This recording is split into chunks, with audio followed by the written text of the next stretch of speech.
Assalamualaikum warahmatullahi wabarakatuh. Sebelum ni, saya ada buat video tentang flagship graphic card terbaru dari Nvidia, iaitu Nvidia GeForce RTX 4090. And dalam video kali ni, saya nak kongsikan dengan anda tentang adik dia, Nvidia GeForce RTX 4080.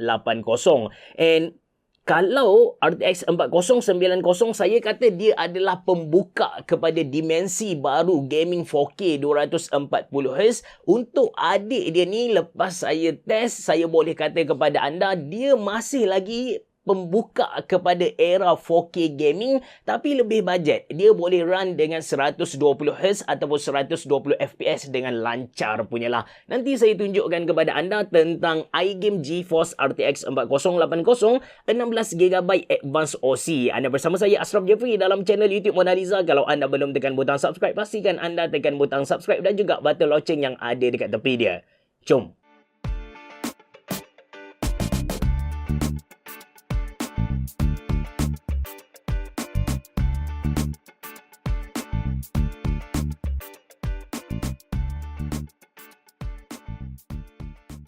Alright, first kali jom kita tengok fizikal untuk iGame GeForce RTX 4080 16GB Advanced OC. Grafik card ni masih lagi bulky, besar, makan 3 slot PCIe dekat belakang casing kita, and dia datang dengan satu GPU holder untuk mengelakkan dari sagging. Dari segi design, actually konsep dan reka bentuk iGame GeForce RTX 4080 16GB Advanced OC ni masih lagi sama dengan graphic card iGame Advanced OC series sebelum ni. GPU ni nampak futuristic dengan red ring light yang mereka panggil sebagai gravity ring dekat fan tengah-tengah tu. Even GPU ni tak ada RGB kan? Serius, saya suka dengan konsep yang iGame buat dekat graphic card ni. Backplate dia dari metal and grill heatsink dia bagi saya cool gila. Corak-corak dekat sini memang masuk dengan konsep yang dia main. Dekat sisi graphic card ada branding advance yang berwarna merah. Dari segi import output connection macam biasa, belakang ni ada 3 DP dan 1 HDMI,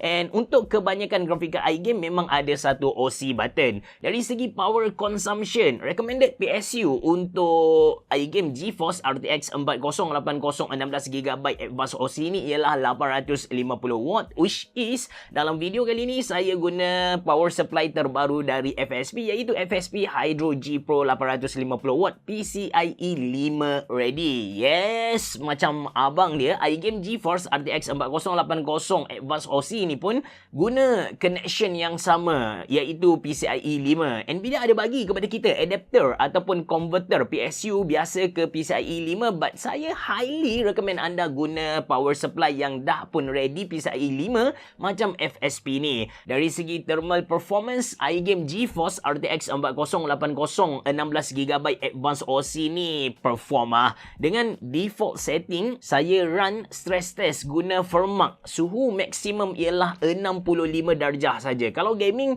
suhu tu main sekitar 50 hingga 55 darjah. Saya tak nafikan ada ketika suhu lebih dari 55 darjah tapi tak cecah 60 darjah. But yang paling best tentang cooler ataupun thermal system untuk graphic card ni ialah bila saya set speed kipas dia ke max, iaitu 3700 RPM, suhu stress test Firmark tadi dari 64 darjah dia drop sampai 51 darjah. Beza dia ketara gila, efficient bosku. But of course, bila kita set kipas ke max, bunyi bising tu tak boleh nak elak lah. Sebagai gambaran, ini bunyi standard dalam PC saya, which is time ni kipas untuk iGame GeForce RTX 4080 Advanced OC ni tak berpusing.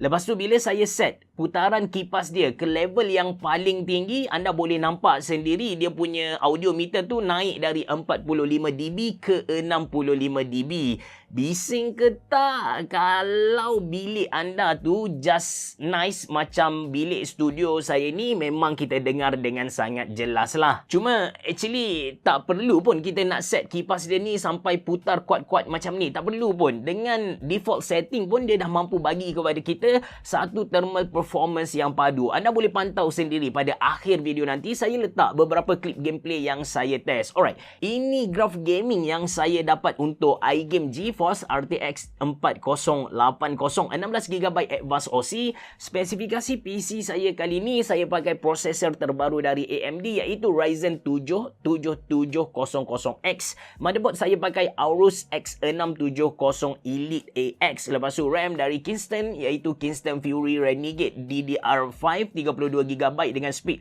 6400 mega transfer per second. Storage saya pakai Kingston Fury Renegade juga, PCIe 4 1TB.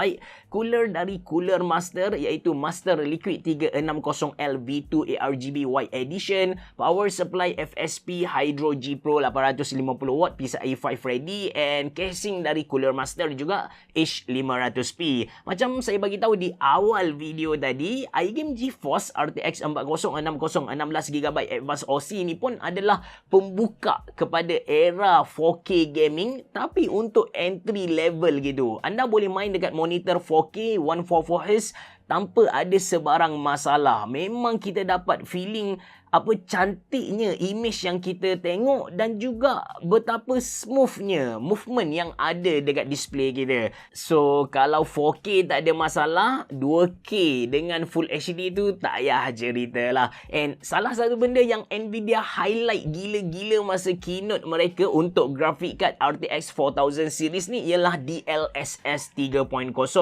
DLSS 3.0 ni stand for Deep Learning Super Sampling. Secara ringkas dalam bahasa budak tadika gitu, basically graphic card ni Nvidia dia akan rendahkan resolution gaming supaya performance naik tinggi, but dalam masa sama dia study macam mana nak bagi image tu nampak clear ala-ala resolution asal. So dengan cara tu quality image tak terganggu. Senang cerita, kalau kita turn on di DLSS 3.0 ni, performance gaming akan naik. Saya bagi contoh, saya test dengan Cyberpunk RTX Ultra DLSS off. Average FPS yang saya dapat dalam 30 saja. Kadang-kadang bila gerak memang dapat rasa sangkut out gila kot.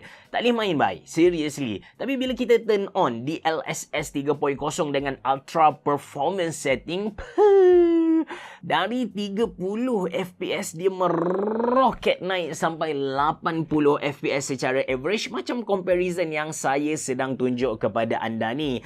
Sebagai kesimpulan untuk review iGame GeForce RTX 4080 16GB Advanced OC ni, kita tak dapat sangkalkan yang ini adalah salah satu option terbaik untuk siapa-siapa yang nak main game 4K resolution dengan 144Hz. Dekat monitor 144Hz tu, anda akan dapat satu image yang gila-gila cantik, motion yang sangat smooth. Even design untuk graphic card ni kena dengan jiwa saya, walaupun dia tak ada RGB. Cuma to be honest dengan anda, excitement saya review iGame GeForce RTX 4080 16GB Advanced OC ni, dia kurang sikit kalau compare dengan abang dia dulu. Masa review abang dia, saya macam tak sabar nak kongsikan dengan anda, tapi kali ni dia macam kurang sikit. Bukan performance dia tak padu. Analogi dia secara ringkas macam ni lah. Atas muka bumi ni, daging yang paling sedap ialah Kobe beef, and second ialah Wagyu biasa lah. So dia macam kita dah pernah makan Kobe beef, tiba-tiba orang hidangkan kita Wagyu, sedap. Kita dapat rasa dia sedap. Kalau nak compare dengan daging Australia, daging Malaysia, memang langit bumi lah. Tapi disebabkan kita dah pernah rasa Kobe beef ni, orang hidang Wagyu kepada kita macam tak berapa pandang sangat lah. Walaupun yang Wagyu biasa ni nak compare dengan daging Malaysia, langit bumi lah bosku. So dia punya analogi tu macam tu. RTX 4080 memang best, memang padu, tapi sebab saya dah pernah try RTX 4090, dia jadi macam nampak tak? But still, kalau anda nak main game 4K dengan setup sistem yang sangat, kita kata, affordable, anda boleh beli RTX 4080 macam iGame GeForce RTX 4080 16GB Advanced OC ni. Kalau anda berminat untuk beli grafik ni, saya sediakan link dalam ruangan description box below. Terima kasih kerana menonton. Assalamualaikum warahmatullahi wabarakatuh.